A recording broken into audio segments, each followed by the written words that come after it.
vaccinated. So the vaccine is absolutely something that you can all do to help. We are tired. We're at wit's end. The staff is overwhelmed. Taking care of your community, taking care of your family, possibly watching them die. This is something we have never seen before.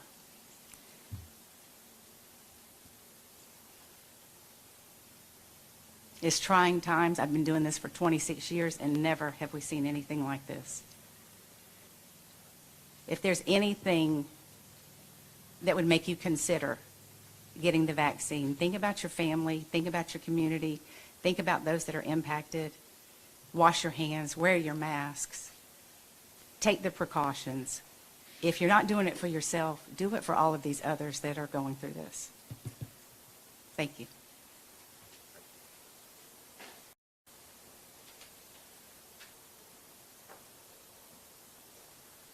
Next, we'll hear from Dr. Alan Brown, Chief Medical Officer at Southeast Georgia Health Systems. Good morning. I think you're going to hear a lot of just really difficult stories today.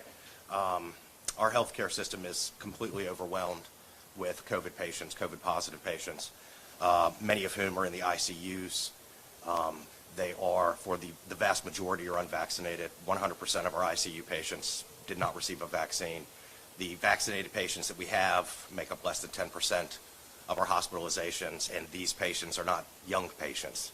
These are more elderly, frail patients that we're seeing that have the breakthrough cases. It's the younger people that are really struggling with this. I mean, I can tell you about a 33-year-old that we put on the ventilator last week. I can tell you about 27-year-olds that are dying. But for some reason, we cannot get this message to our communities. Healthcare providers realize that this is a pandemic of the unvaccinated and largely avoidable. And that's very frustrating and taxing on the people that are working hard every day, long days, many days in a row, spending time away from their families to care for the folks coming in the hospital. The vaccine helps. You may still get COVID, but you will not end up dying from it. And it's the people that, again, are unvaccinated are the ones that are really sick and getting ICU care. As far as strains on the hospital, our ICU is probably at about 2 times capacity. We've had to cancel elective surgery, endoscopies as of yesterday in order to just have enough nursing staff to take care of the critically ill patients in our facility, and we're still climbing. So, you know, I don't know where we're going to be in a week. I don't know if we're going to have field hospitals. But if we look at the trend that's going on in Jacksonville, that's the direction we're all heading in. And it's scary and it's frustrating, and we just need everyone in the community to do their part to help us get through this. So, thank you. Thank you, Dr. Brown. And Donna, I know you're needed at the hospital if you want to go. They're over capacity, and Donna's their Chief Nursing Officer. Next, we will hear from Dr. Jeff Kinney, the Medical Director at St. Joseph's Hospital Emergency Department.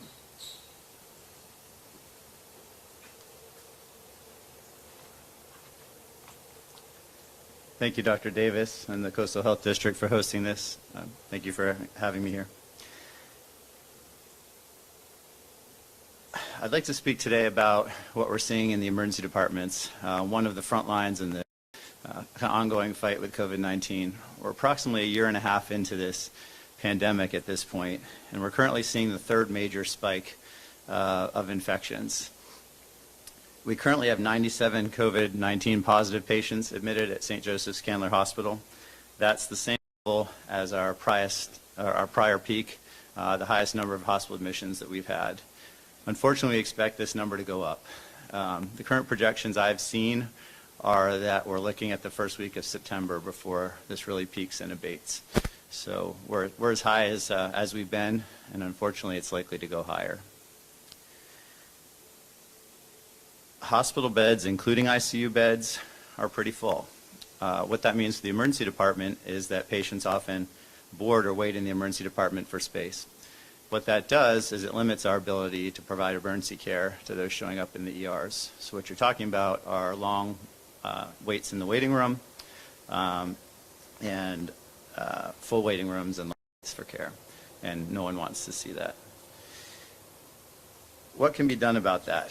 A lot of the patients that we see coming into the emergency department have mild illness or had an exposure and just want to be tested for COVID-19.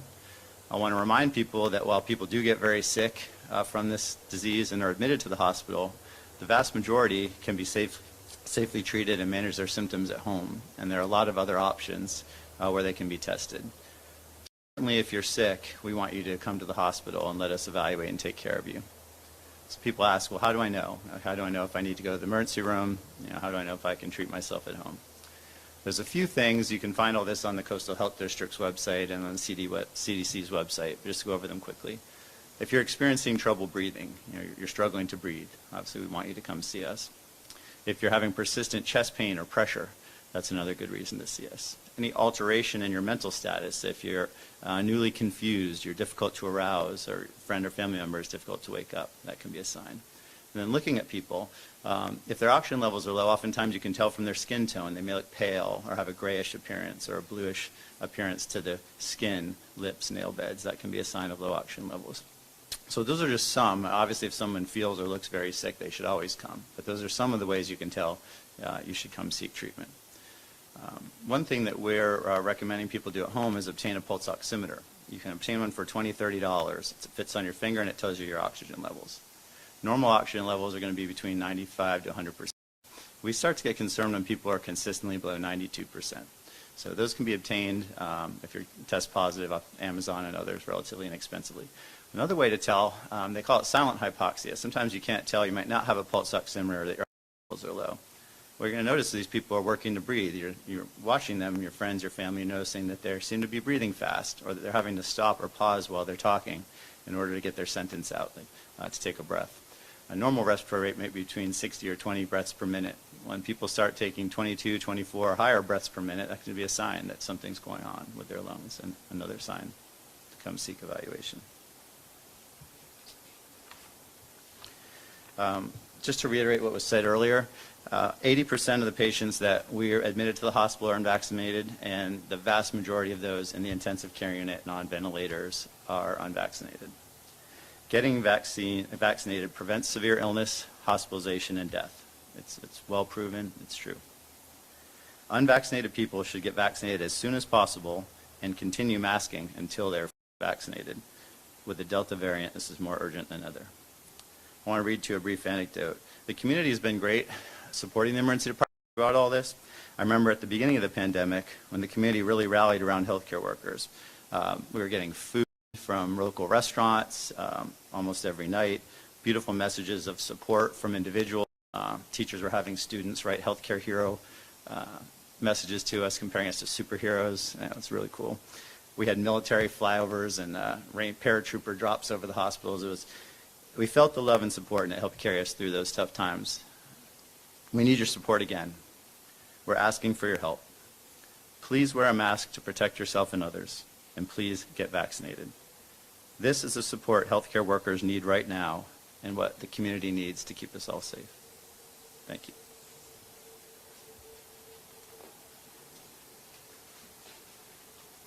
Thank you, Dr. Kinney. And last but not least, Dr. Stephen Thacker, who is the Associate Chief Medical Officer at Memorial Healthcare. Thank you, Dr. Davis, and thank you, Dr. Kinney. So, in addition to being the Associate Chief Medical Officer at Memorial Health, I'm also a pediatrician first, and then I got training in infectious disease. And I've spent my career caring for children and young adults who have infections that span from the minor to the life-threatening. And at no point did I or anyone else on this panel expect that we'd be caring for patients in the face of a global pandemic. And much less that we'd be talking about experiencing the worst of this pandemic nearly 18 months after the first cases reached our region. And certainly not after 6 months after a vaccine that we know can curb this pandemic was made available to our communities. But here we are, we're all bearing witness and testament to the tragedies of the pandemic and implore all to follow the roadmap that provides a safe passage out. I'd like to share a little bit about our experience of COVID-19 at Memorial Health. We saw our first COVID patient back in March of 2020. We've supported our communities in addition to the hospital system that support our region throughout this pandemic with the rise and falls of these surges. And now we're in the most challenging period of these 18 months with the combination of the Delta variant, the relaxation of public health guidance and measures, and honestly inadequate immunization of our communities. We find ourselves here today, physicians and providers from across our region, pleading with those we serve to listen to the stories of these lives lost, families scarred, and hospitals stressed. Really important for our communities not only listen to the science, but also listen to those same doctors who've been here for you when you broke your arm, the same ones that were here for you when your spouse had a heart attack, and the same ones that were here for you when your father or mother had a stroke. We're the same trusted source that cares for families with evidence-based science, empathy, and guidance that always put you and your health first. 1 month ago, on July 9th, at Memorial Health, we had 11 patients admitted with COVID-19.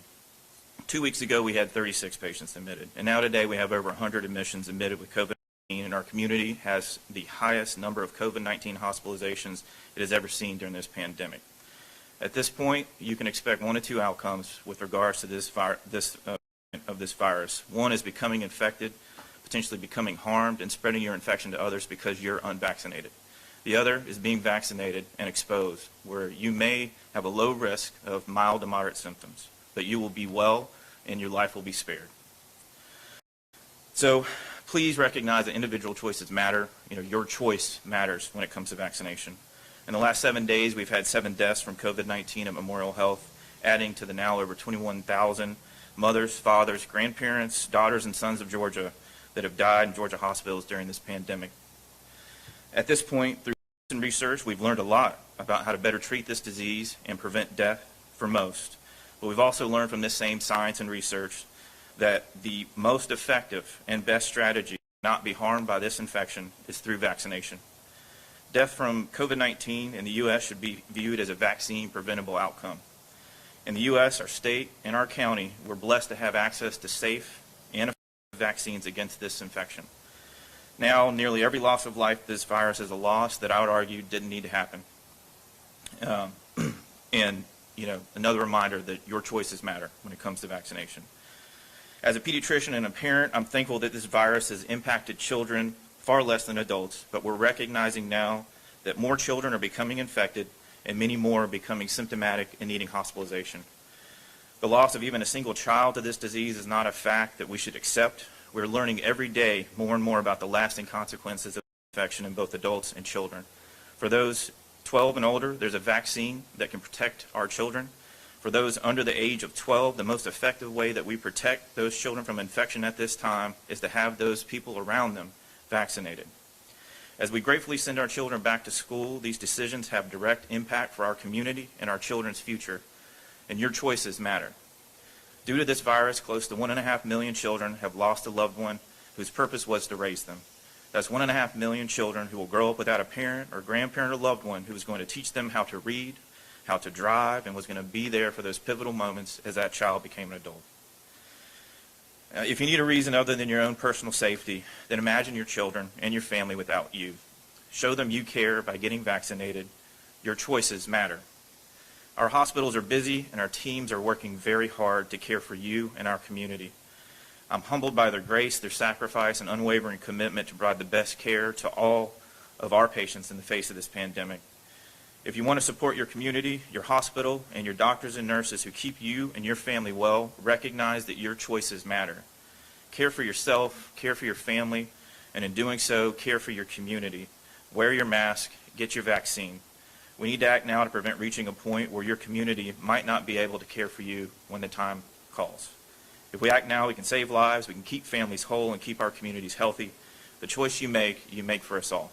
Thank you.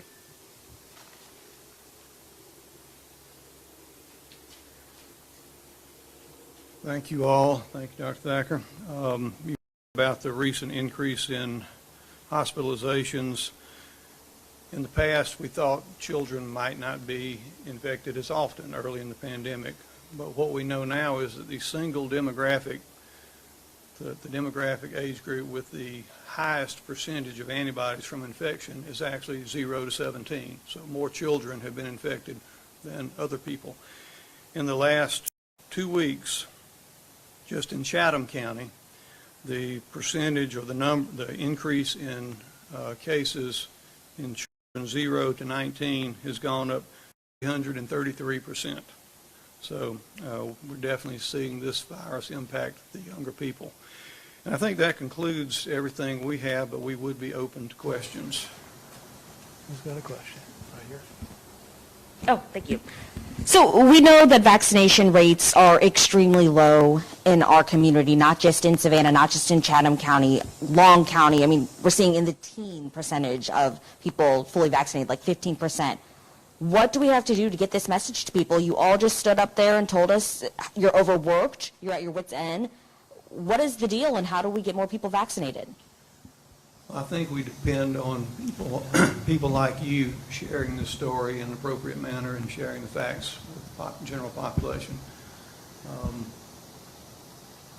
I think if any of us had a magic bullet or a magic recipe that would convince people who are as yet unvaccinated to take the vaccine, we would all be using that right now.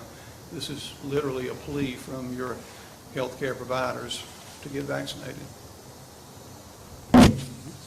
Hold it low. And I'm happy to share the podium with others. Yes. Just an anecdote. A lot of this has been trying to impress upon you the seriousness of the disease and the amount of devastation and hospitalization, but all of us have COVID-19 fatigue. All of us wanted very much badly to get back to our lives. The end of June, when infection rates and hospitalizations were low and masking mandates and everything were removed, everyone was ecstatic to get back to life. I just came from visiting family in Burlington, Vermont, where their vaccination rate is close to 80%. They also relaxed masking mandates, etc. They are not seeing this because that population is vaccinated. People there are able to get back to their normal lives. We're not there, but we could be. That's my message. This question may be suited for a healthcare professional, but from those who are in the hospital, are you hearing any messages from them about what their experience has been like, if they want to be vaccinated, if they were vaccinated and had a breakthrough case, they feel differently about that? I mean, what can you tell us about some of these patients who are in the hospital right now? We've had numerous patients who are struggling to breathe, who are asking to be vaccinated, and I'm sure you've heard these stories and tell them it's too late for them. Trying to encourage them to pass the message on to their friends and family to encourage them to get vaccinated. That's definitely happening. I would say you definitely see some remorse in patients in the hospital with COVID that didn't get the vaccine. A lot of, well, I was thinking about it, done it sooner, that kind of thing. We've heard a lot of that. As far as getting the message across to people, people need to talk to their healthcare providers. They don't need to debunk this social media stuff. Talk to your doctors, people that are in the know. It's lunacy that we are having to drag people out of their own harm's way and make them realize that the vaccine is going to save their life. It's very frustrating. Sorry, I'm passionate about it, but I just don't know how else to say it. And ironically, a lot of the patients that refuse to take the experimental vaccine have no problems taking the drugs that we're using experimentally in the hospital to try and save their lives. So. That's a great point. I'd echo that. And I'd argue that the vaccine at this point, I think, will shortly be approved by the FDA.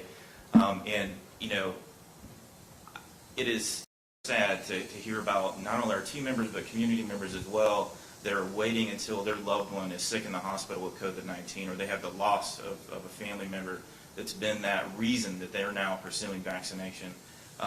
Just to echo the sentiments raised by everyone, now is the time to act before someone in your life is harmed, someone in your community is harmed from COVID-19, certainly before yourself is put at risk for a life-threatening infection. And so, again, to echo, you've trusted your providers, prior to this pandemic to manage your heart disease, manage your blood pressure, help raise your child up through health successfully. leverage that expertise and trusted advisor status that your providers have always been, and get your questions answered and get vaccinated. I meant to mention, sir, we have patients that are coming in who are fully vaccinated and they're testing positive. So a lot of people have said, what's the point of getting vaccinated if I can still get it? You know, I thought if I got vaccinated, I'm not going to get COVID. Well, that's not the case. As we talked about earlier, you're better protected, but you can still get COVID.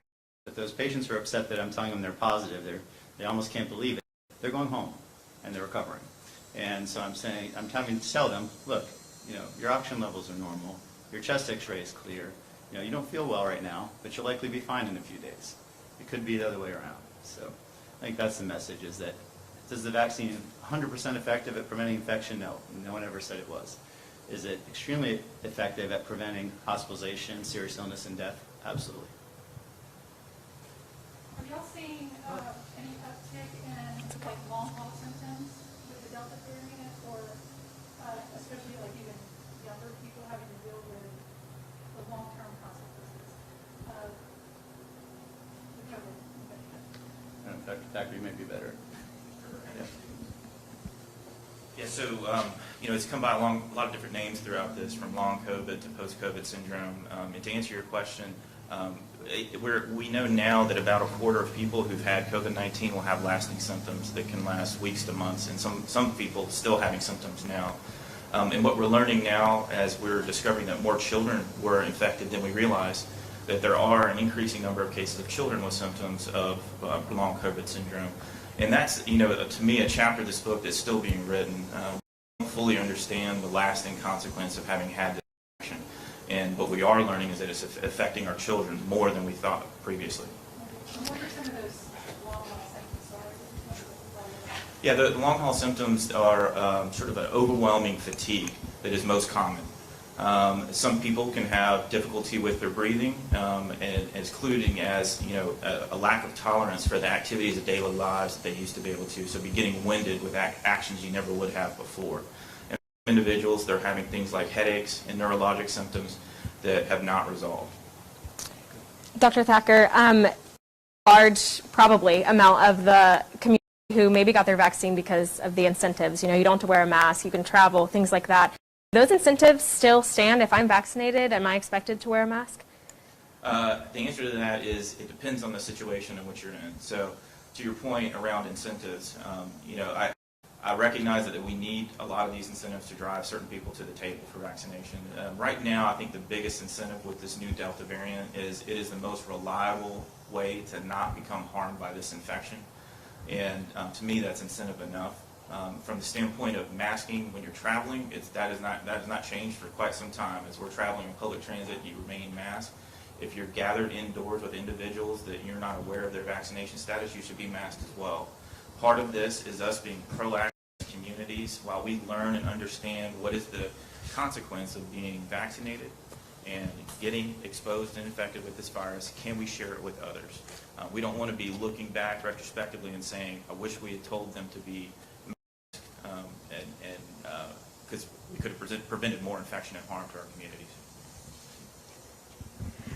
Can you guys provide some clarity on how we combat the political and the misinformation of all of the pandemic fatigue? I mean, when we talk about masking, you know, there's a political implication to some of people's opinions or feelings on that, along with their vaccination. So how do we combat that and get people to really buy in? That's a tough question. I wish I had an easy answer. But we have to understand our elected officials under an immense amount of pressure from the community. We talked about COVID fatigue and the strong desire to get the economy moving again, to get people back to work, back to school, and we understand that. Because of that, decisions are not always made following the science. I think we have to go back to something in our world nowadays that, you know, experts are doubted and aren't trusted the way they used to be. I personally haven't seen any reason not to provide that trust. Dr. Fauci, the CDC, I've never seen any reason not to trust them. So I think we need to trust professionals and take what we hear from elected officials with a grain of salt, and we need to follow the science. I heard a quote recently that, you know, some states are really not mandating any mask restrictions and almost to the point of outlawing it. And we have to remember, just because you can doesn't mean you should. I like that quote. So we all need to keep in mind, just because in our area it might not be mandated that we need to social distance and wear masks, just because we can do that, it doesn't mean that's the right thing to do. On that same note, talking about just because you can doesn't mean you should, a lot of local school districts are not requiring children to quarantine after exposure, close contact exposure. We know social distancing is pretty much not possible this year to get everyone back in school in person.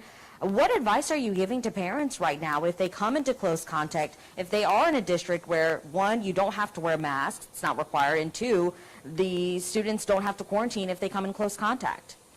And I mean, is that frustrating for you? Because that goes against everything the CDC has said. You know, I think it's a challenging position really for every school system right now to be in, to navigate through these waters of changing guidance, as well as, you know, really aiming for that goal that I think we all have, which is for kids to be in school, receiving education in person. We learned a lot in the pandemic about the consequences of a large percentage of our children not being able to be in a school environment. And, you know, for me, my advice is that parents should always advocate for what they believe is the healthiest choice for their child. I'd say for school systems, the goal should be that we should have our kids in person in school, and we have to have a layered approach to the protections we put in place to prevent the spread of this virus in those walls. And so in some schools, that's going to be masking. I fall in line with the AAP's recommendation that we should recommend masking universally in schools for children 2 and up and those that can wear them. Includes the children and the staff. I think that is part of a layered approach to protection that all school environments can offer their students and their staff.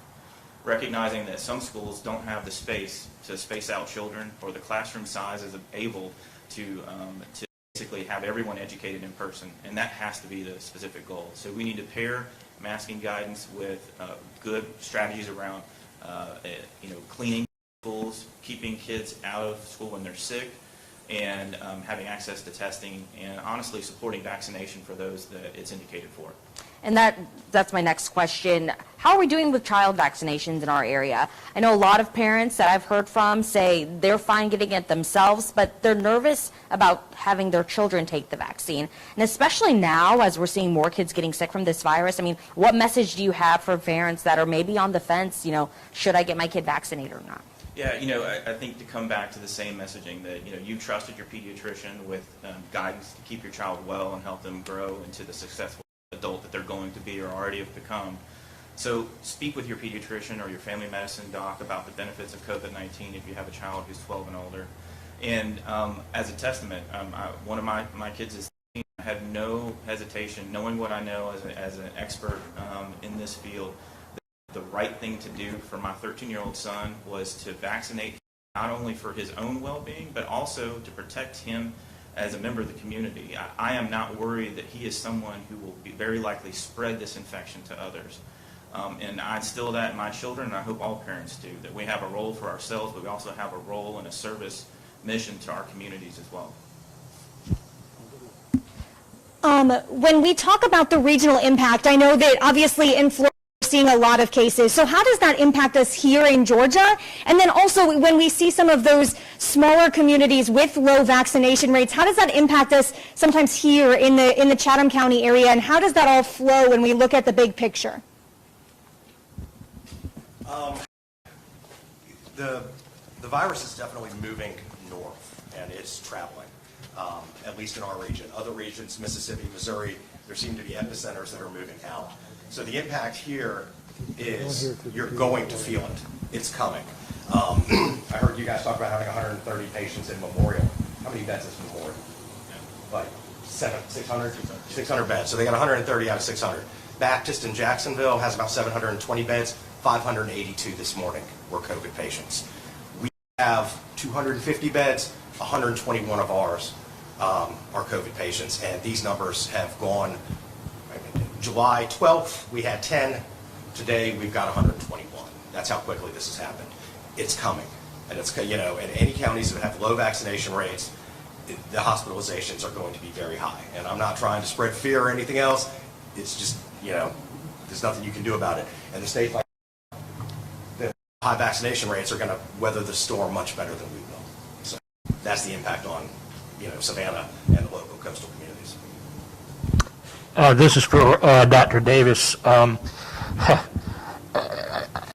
We talked to you Friday, and you talked about there were some vaccination rates. There were more people getting vaccinated now, but the rates weren't, high enough yet. Are you encouraged by the fact that at least maybe more people are listening now, and the vaccination, more people are taking the time out now to get vaccinated? Sure, any movement in the right direction is very welcome. Our numbers of vaccinations that we're giving through the health department have doubled in the last week or so here in Chatham County, and they're going up elsewhere as well, but they're still way too low. I mean, if you double 150 to 300, that's one thing. If back early in the pandemic, we were giving, I think our high was over 1,400 in a day. So yes, we're moving in the right direction, but it's slow, and we'd like to see it move more rapidly. Testing is up tremendously also, 3 or 4 times, but still low numbers. Sure. It's also important to note that we've talked a little bit about the Pfizer vaccine likely obtaining full FDA approval, not just being under emergency use authorization sometime in the next few weeks. I certainly don't think that it's necessary to wait for that, but I just want to tell you that preliminary data that's coming out, hundreds of millions of doses of this vaccine have been given, and it's proven to be one of the most effective, safest drugs reviewed by the FDA. Almost guaranteed it will receive full FDA approval. Once it does, I think there will be some people who are on the fence and unsure who hopefully will get vaccinated. I'm hoping they decide to do it even before that. But I think at that time we may see more businesses, healthcare institutions, and others issuing vaccine mandates. And I personally don't necessarily think that's a bad thing. I'm reading some of our comments on our live feed of this, and people are saying, this vaccine came so quickly, we don't know the long-term effects, it's too rushed. Is that a big pushback that you're still getting 6 months later after this has been made available to everyone? Yes, people are still saying that it's an experimental vaccine. It was rushed. It was pushed through. Obviously, it's been a stressful year and a half, but the science behind this vaccine is not new. It's not rushed. It's been around for years. This is just a new way of delivering that in vaccine form. So again, at this point, you've had 7 months, 8 months of hundreds of millions of doses with safety, efficacy. Really, if you're on the fence at this point, I'm not sure what you're waiting for.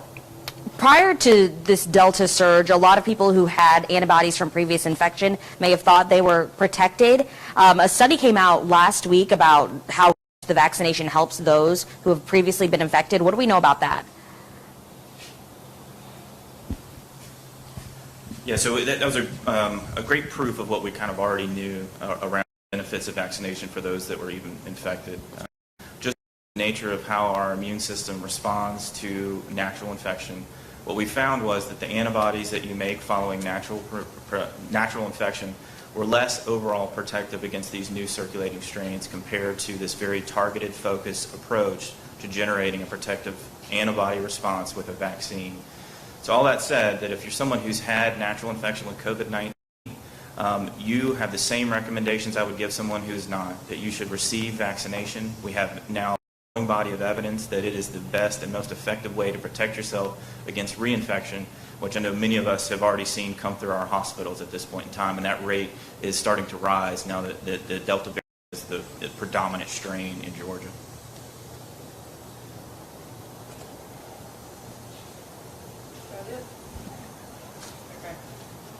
Thank you.